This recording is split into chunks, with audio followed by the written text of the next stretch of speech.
Hey guys, so I'm outside of Target today waiting to get the newest amiibos, which are Daisy, Ken, and Young Link. So last time I went out and did this, turned out the Shovel Knight 3-pack was delayed, so I didn't get amiibos. So hopefully today ends with some actual amiibos. And I have a special guest in the car today, my brother Cody.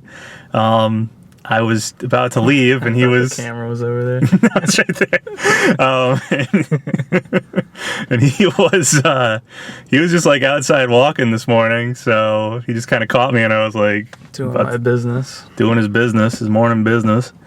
And so he was like, I'll come get amiibos with you, because he also, he collects some amiibos, and he, I don't know how you guys feel about this, but he sells some on eBay, because he's got an eBay business. Oh, I haven't sold any yet, actually. Okay. I'm waiting for the market to boom. Gotcha.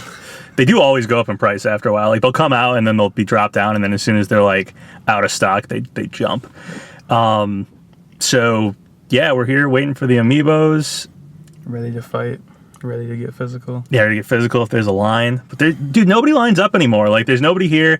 Used to be like a ton of people every time. Not that I'm complaining. I mean, it means I'll actually get them. It is a good thing.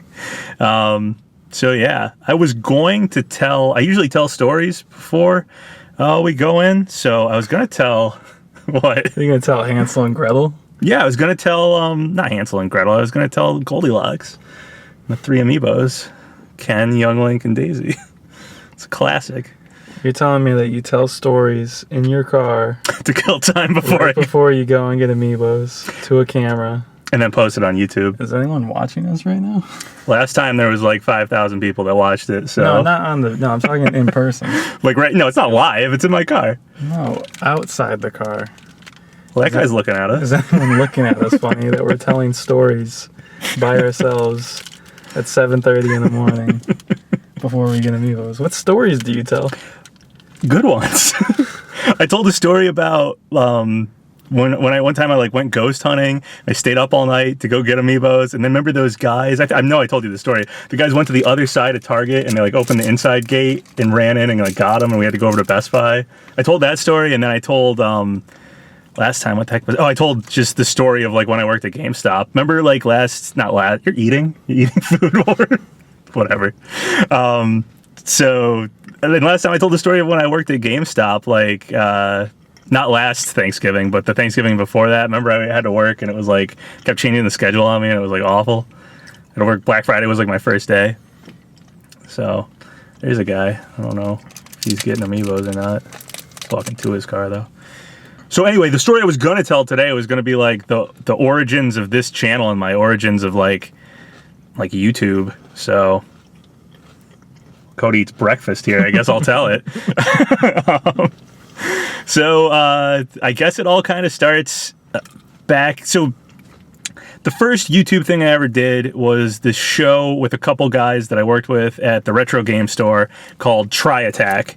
And it was just a Let's Play show. We did not get very many views or anything, not many subscribers.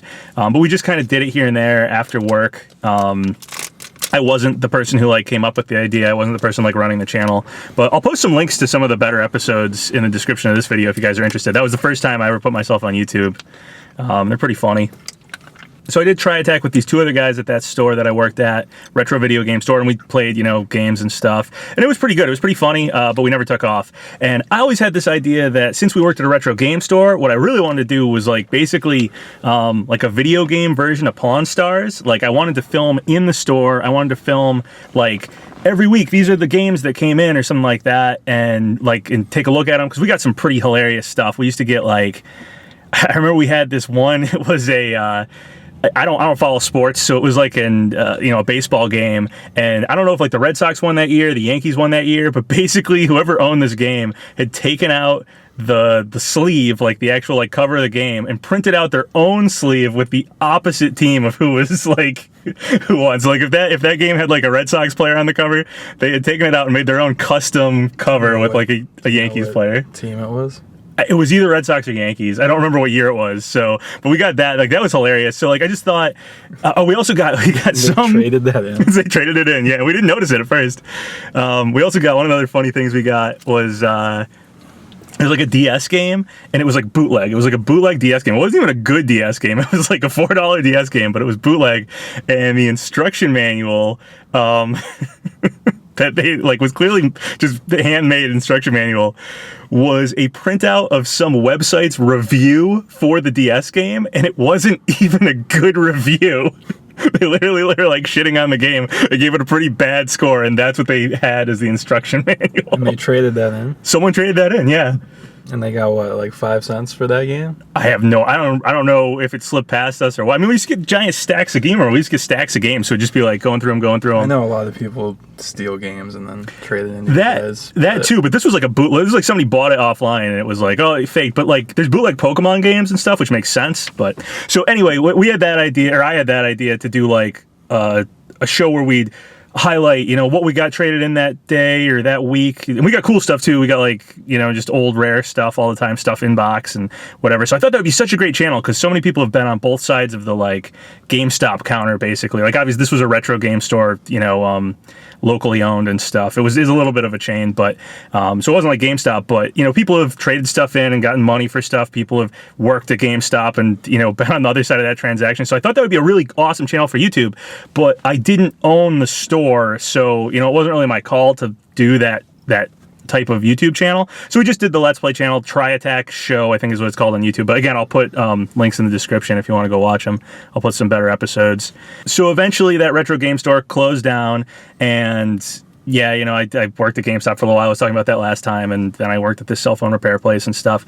But all the while I was talking with this one guy that I used to work with, and we were thinking about opening up our own retro game store. And this was like last spring, so like basically a year ago. We were talking about doing that, and we were looking for locations, but my town is dying. You can ask him. Like, our mall is dying. So we were looking for places to like open that up. We were thinking about opening up in our mall just because maybe we get the rent really cheap or something. We did not do that, which I'm happy about because the mall is dying even more now. And so anyway, so we didn't open up that store, but I have a ton of games. I have a lot of games. I've been collecting games my whole life. You've probably seen them in the show in the background. I always have something like put that's relevant for like whatever's going on. That's because I have a huge collection of games. I also have a huge collection of Magic cards that I don't play Magic at all anymore. So I want to sell those Magic cards. So the idea was to open like a gamer hobby shop type place people could trade in trading cards and video games and stuff like that. And what I was going to do if we did open that store was I was going to do a YouTube channel for that store. That was really the first time I had the idea for, it wasn't Papa Gino's, but it was going to be whatever the store was called channel. It was going to be like a video game Pawn Stars on YouTube. I thought that was really, really great idea. So that's what I was going to do. But obviously didn't get that store going, so that didn't happen. And then summer rolls around and E3 happens, and they show off Smash. Ridley gets announced. We get everyone is here and all that stuff. So like I was just super hyped for Smash. I'm always super hyped for Smash. Over on bumper sticker says I play in the dirt. Well, there's a truck. I guess that makes sense. Yeah. So anyway, I put on like a random just regular car. I play in the dirt on like a beetle or something. Like, yeah. I guess a beetle kind of makes it be like a bug reference or something. You're willing to put that on your car for bug references? No, I wouldn't. I'm not, but somebody might.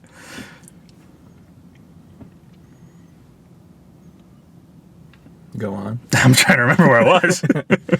Evo, Ridley. It was E3, not Evo. E3. Yeah. So E3 happens, announces, Smash and everything. I'm super hyped about it. I'm always super hyped for Smash. Going way back to before Brawl came out. I mean, I've been hyped for Smash since the 64 commercial with the guys in the suits beating each other up to the, like, song in the field or whatever came out. But, before Brawl, that's really when the internet was huge. It's really when everybody was, like, super hyped about who might get in Smash. And that's when I went on Smashboards. I made the account Papa Gino's as a joke off of the restaurant Papa Gino's and Gino, because I wanted Gino in Smash. So that was always my name over on Smashboards. And I thought about the idea of making a YouTube channel for talking about the hype and speculation and stuff for Smash this time, because again, I'm always really into that. I'm always really up to date on that stuff. That guy with the long hair might totally be after Amiibos. Yeah. Long hair, fedora. Yeah. It's an Amiibo hunter right there. Might have to go do that. So, you know, E3 had already passed and stuff, so I kind of thought maybe it's too late to make a YouTube channel. Maybe, you know, whatever Smash hype or getting any kind of, you know, notice or whatever is probably gone. I should have been doing that after Inkling got announced, you know, and speculating that whole time like I was on Smashboard, so I was kind of not going to do it. And then there was this theory about Mach Rider. It wasn't my theory, it was about this action figure that Sakurai bought, and he did this interview saying he bought it to like model for something, and somebody else came up with this theory about Mach Rider, and I kind of furthered it, like I wrote a big thing about it and stuff on Smashboards. And I thought it was a really good theory. I thought, you know, a lot of people were thinking Elma was going to get in from like Xenoblade. And I was thinking, no, I think it's Mach Rider if that action figure has anything to, you know, if that is going to be a character in Smash that was modeled for Smash. So I thought, you know, it would be a really good way to like talk about that theory would be to make a YouTube video and put it up on Smashboards. I think that's better than just writing it all out. So that's really what I did with the Papagenos channel. And then I was like, well, if I'm going to do that, I should probably talk about what other like leaks and stuff are happening. So I talked about Vergeben, and then I talked about like just stuff, and it just kind of snowballed from there. So that's really the origins of Papagenos. It was originally supposed to be a video game. Opening the doors. All right, it was originally going to be a video game Pawn Star channel, but that fell to the wayside, and we're going to go inside Target, see if we get amiibos. So see you guys in a bit. Okay guys, so mission almost accomplished. I got Ken and Young Link. They only had one of Ken, and so I'm gonna have to go look somewhere else to find a Daisy. I have Ken, Young Link, and Daisy coming in the mail from Amazon. So these are just my doubles. I like to have 2 of every amiibo because I'm crazy like that about amiibos. You dragged me out here for my doubles. Your doubles? Get my doubles. So I'm gonna go check Walmart, and if they don't have it, then I'm gonna have to sit outside GameStop and wait. But yeah, here's to hoping. Okay, so now I'm outside of GameStop. I dropped Cody off because he didn't feel like waiting. We actually went over to Walmart, but man, Walmart does not get amiibos in stock, like, ever. At least not my Walmart. I don't know. We tried Five Below, but Five Below doesn't open for a while, so Five Below doesn't get new amiibos, but we just wanted to check because we've got some good deals there before. They had like Ryu amiibos for $5, buy one get one free. I don't think they were supposed to be marked like that. I think only the Animal Crossing amiibos were supposed to be like buy one get one free. But yeah, we bought a bunch of Ryus one time, which was cool. So we wanted to check there, but they were closed. Actually, their sign was really funny. It was like they just weren't open yet. It's too early, but they had this sign that said like Easter hours, then it said closed on Easter. And it's like, just don't call it Easter hours, just put up a sign that says like, you know, Easter closed or closed on Easter or something like that. You don't have to put up like Easter hours, like they have these special hours, and they're just, yeah, no hours. So yeah, a couple of minutes until GameStop opens here, and hopefully they'll have a Daisy amiibo, and I will have doubles of this whole set. My other ones are coming in from Amazon, but yeah, that's the hope. Daisy's here. Okay, so I did get Daisy, mission accomplished. GameStop only had one Daisy, Target only had one Ken, and this GameStop had no Ken. They didn't have Ken at all, so Ken and Daisy seem to be the rare ones out of this wave of amiibos. So if you're looking for the rare ones, if you see a Ken, you see a Daisy, I'd suggest picking it up, because out of my whole town, we only got one Daisy at one store and one Ken at one store. Yeah, so my Amazon order hopefully is coming in, and I will have doubles of these like I have all the other Smash amiibos. So yeah, thanks for watching again, guys, and I'll see you next time. You think those guys are gonna get amiibos? No, I think that's a trash guy. Yeah, I know. It's the guy taking out the trash. But you never know, they might jump on it. Yeah, we might want to line up.